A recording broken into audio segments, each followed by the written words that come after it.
Hello everyone, it is KW5 and welcome back to the channel for another video. Now you'll notice I didn't say it was a Pokemon video, I didn't say it was a Phasmophobia or horror video, it wasn't even a FNAF video.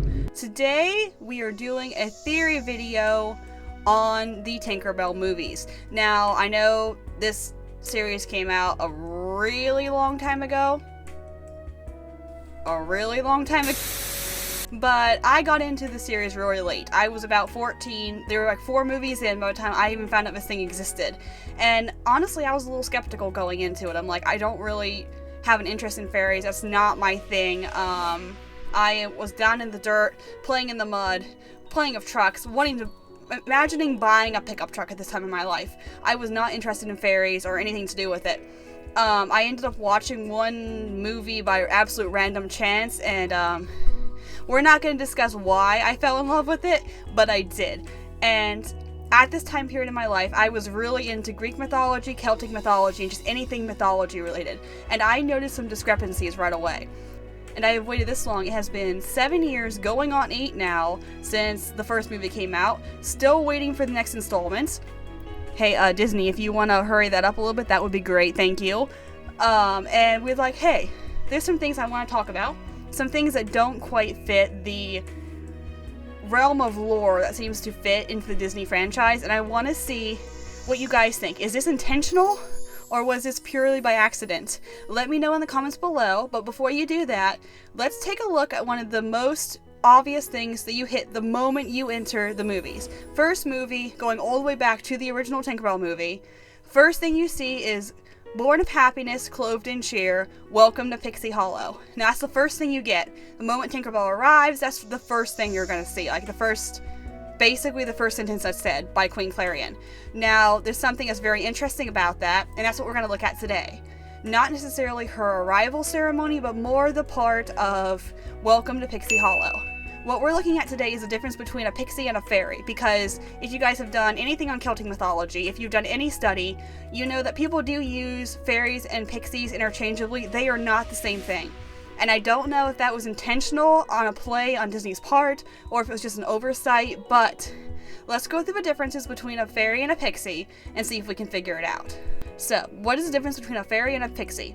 A pixie is a miniature mythical being in folklore with pointed ears and hats. A fairy is a human-like mythical being with magical powers, so that doesn't really narrow it down. That's exactly the same thing. You have pointed ears, some of them have hats, they all have magical abilities. Pixies are small. Fairies are comparatively larger. So the difference between that is a pixie is usually roughly about 4 inches tall. A fairy is usually between 5 and 6 inches tall. Particularly, as you could tell in the world of Tinkerbell, some of them are all taller than others. So you'd range between 4 and 5 inches, while a pixie would be an average of 4 to 3, not usually 5. That would be an exceptionally tall pixie. Pixies are misleading people. Their skill set is manipulation, trickery, and deceit. They are also known for dancing, but mostly misleading, trickery, and deceit. Fairies are known for their eternal beauty. So we have lying and deceit and beauty. Now, that is a big red flag right there. The first thing you see is trickery, lying. That's not a big thing in the Tinkerbell movies. Maybe a couple of moments, but usually that's not a big thing in the Tinkerbell movies.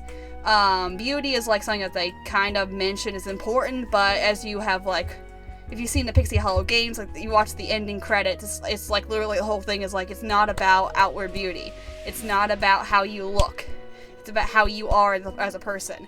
And that is you don't catch that unless you watch the end credits of the Pixie Hollow games. Moving on now, pixies are mischievous in nature. That kind of goes along with the whole deceit, lying, trickery, that kind of thing. Fairies are known to promote joy, happiness, peace, unity. Their job is to spread the love and joy. Pixie's job is to destroy it. So you can see another difference there automatically. Another one is the magical powers, the differences between their powers.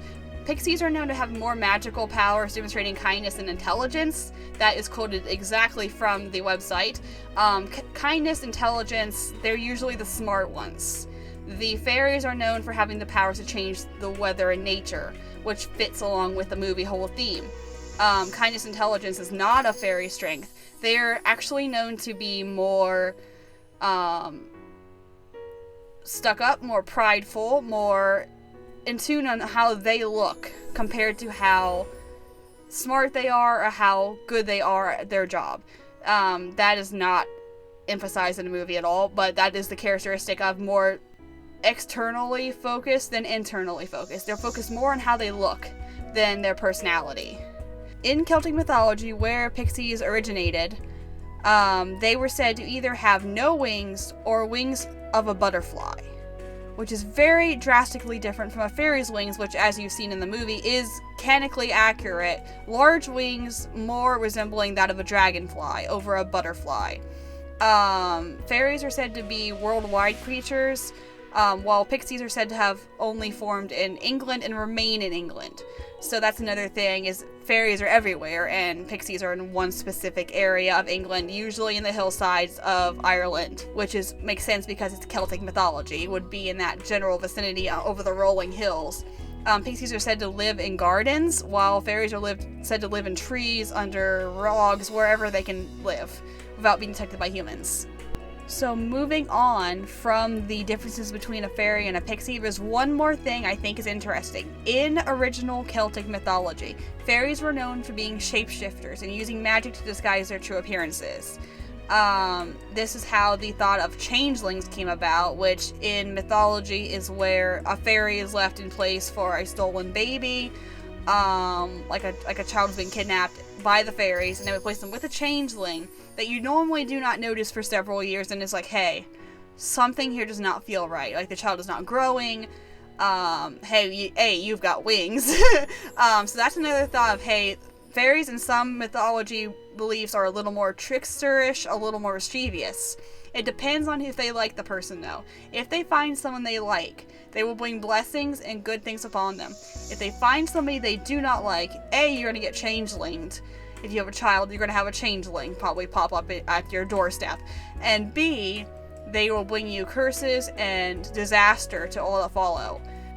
Same thing between pixies and fairies. They'll bring good things to those they like, bad things to those they don't. On fairies, they are known to have power over air. There's a specific category of fairies that are known to have power over air. The original thought was the four elements: air, fire, water, and earth. Why did I have to think about that? Earth. They are said to have a wide variety of powers. It depends on what branch of mythology you're looking at. They can be stopped using charms, rowan wood, and cold iron. Fairies are divided into two separate categories. You've got the uneasily court and the seelie court. Seelies, or I imagine it's like a seeing, the ones that humans are going to see.